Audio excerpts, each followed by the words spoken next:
This is Daniel Twinning admitting that the U.S. government was behind the opposition coming to power in Malaysia, and the whole purpose was what? Was to stop China, of course. So let's just listen to Daniel admit it himself. IRI, we had worked in Malaysia with opposition political parties since 2002.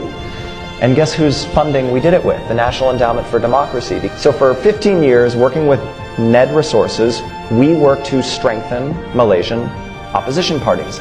And guess what happened 2 months ago? After 61 years, they won. I visited and I was sitting there with many of the leaders, the new leaders of this government, many of whom were just our partners we had been working with for 15 years. And one of the most senior of them, who's now one of the people running the government, said to me, gosh, IRI, you never gave up on us even when we were ready to give up on ourselves, right? And we're sitting in the Prime Minister's office. Here we are. Guess what the first step, really one of the first steps the new government took?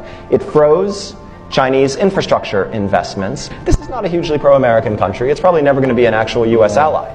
But this is going to redound to our benefit, right? And that's an example of the long game. So that's Daniel, and he just completely comes out and admits it. The U.S. carried out regime change in Malaysia. They were interfering in the internal political affairs and in the elections of Malaysia, just like they accused Russia of doing without evidence. This is them openly admitting they were doing it in Malaysia. And they do it all over the world and all over Southeast Asia, and for the exact same reason, too.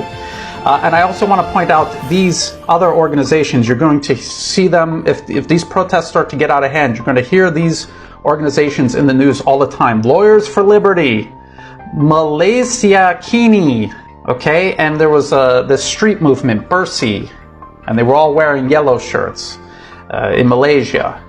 These are all U.S. government-funded fronts. The gall of Malaysia Kini, if you go to their website to have a subscription where you have to pay money to read their propaganda when they are fully funded by the U.S. government, it's outrageous. These people have no shame.